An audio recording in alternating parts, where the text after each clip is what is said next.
আমার বাসায় প্রত্যেকেরই এই মাছ অনেক বেশি পছন্দ। আমারও অনেক বেশি পছন্দ। তবে আমার হাসব্যান্ড হচ্ছে কোনো প্রকার মাছ খেতে চায় না।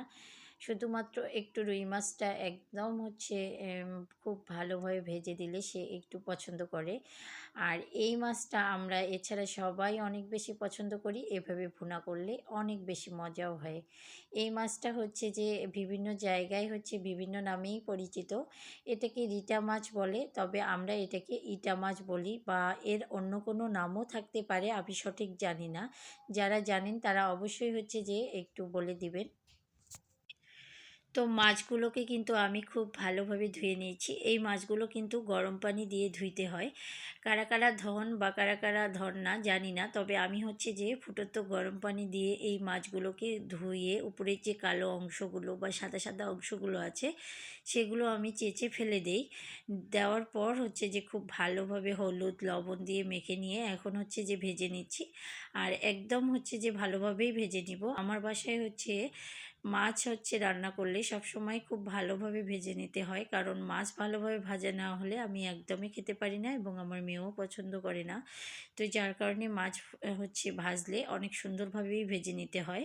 খুব ভালোভাবে যখন ভাজা হয়ে গেল তখন হচ্ছে আমি মাছগুলোকে তুলে নিয়ে একই কড়াইয়ের মধ্যে হচ্ছে বাকি মাছগুলোকেও দিয়ে খুব ভালোভাবে ভেজে নিচ্ছি। তো এরপর এখন আমি এখানে পেঁয়াজ দিয়ে দিলাম। পেঁয়াজগুলো দিয়ে তেলের মধ্যেই হচ্ছে ভেজে নিচ্ছি। একটু লাল লাল হয়ে এলে আমি এর মধ্যে হচ্ছে মশলা অ্যাড করে দেব। এখানে হচ্ছে আমি প্রথমে লবণ দিয়ে দিলাম, এরপর হচ্ছে হলুদ দিয়ে দিলাম।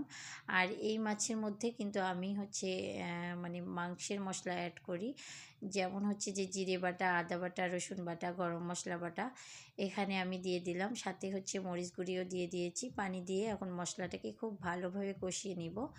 আমি হচ্ছে যে মাছের মধ্যে শুধু পাঙ্গাস মাছ এবং হচ্ছে যে এই যে রিঠা মাছ এটাতে হচ্ছে আমি এই মশলাগুলো অ্যাড করি। বাকি সব মাছের মধ্যে আমি জিরা এবং রসুন বাটা এগুলো অ্যাড করি, মানে মাছ ভেদে আর কি।